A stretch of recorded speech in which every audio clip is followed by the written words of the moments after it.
Analyst. Joe Garofoli, a senior political writer at the San Francisco Chronicle. Nice to see you. Brian Sobel, a familiar guest here on KTVU, as well as Joe Tuman, our political analyst. Let's start with what the results that we've seen so far. Kentucky, West Virginia, Indiana, all going to Trump. No surprise. Right? Yeah, Hillary no Clinton picking up Vermont. What can we make of what we're seeing so far? Those are all as planned. No surprises there. Those are solid red states. Vermont is as liberal as you can be. It's the home of Bernie Sanders. No surprises there. Brian, what do you think, though, of this fact that Donald Trump today is saying that he will do well in the battleground states of Florida, North Carolina, and Ohio? Well, I would expect him to say that, and the truth will come out at this point. North Carolina is a state to watch very closely, obviously. So is Florida. If he can pick up Florida, if he can pick up North Carolina, Ohio, a couple of other states, we may have a different night on our hands. And Joe, some interesting things are happening in North Carolina. We learned a short time ago that they are actually going to extend voting. There were apparently some computer issues, long lines there, so they want to be able to accommodate everyone who's looking to vote. Yeah, and I'm sure that they will. That nobody wants to be in the position of being accused later of disenfranchising somebody in a close race. Could I go just for a moment, though, back to some of these states you mentioned, because there is another dynamic in play here. In two of the states that you mentioned, North Carolina and Indiana, we have competitive Senate races where GOP Republican incumbents are up for re-election, being challenged by strong Democratic candidates. Now, in Indiana, that is Todd Young. He's being challenged by former Democratic Senator Evan Bayh. If that state was called for Trump, it'd be interesting to see what effect that has on the Senate election there. And in North Carolina, you've got Richard Burr, who's being challenged by Deborah Russ.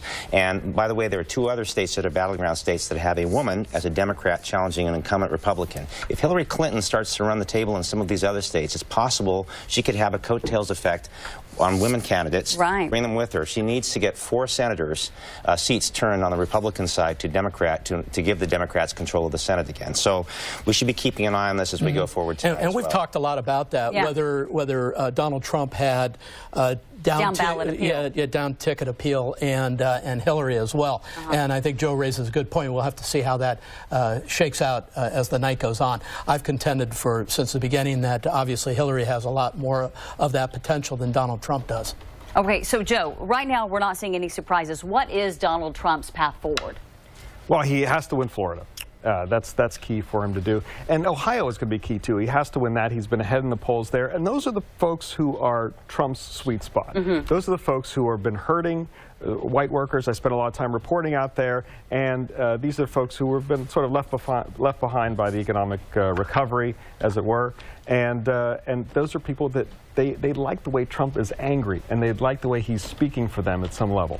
And we'll see if they turn out to vote. They were certainly, came to rallies, but something to watch tonight is all those big rallies. Are those people actually going to vote?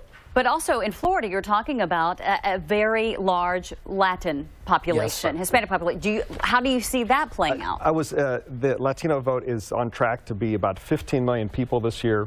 That's about 12% of the electorate. 4 years ago, it was about 10% of the electorate.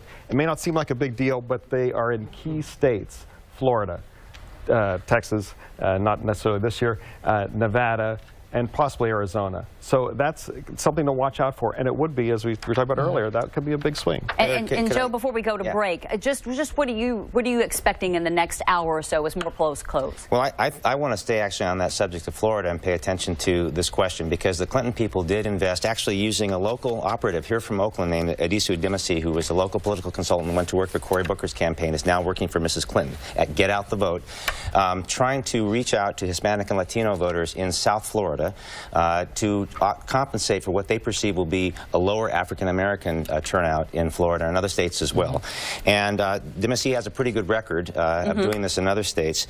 But it is the case oftentimes that Democrats tend to vote earlier. So if we're looking at the early returns right now, Mrs. Clinton has done well in the early returns. Republicans tend to wait in Florida to vote on Election Day, which is why we're really not going to know for a while, I think, until they start counting those votes that come up this day. And it is Florida, so it could be. Florida. That's right. It could be like 2 in the morning. It could be all night long. We don't know what to expect from Florida. Thank you, gentlemen. Appreciate the conversation. We will continue our conversation and continue to follow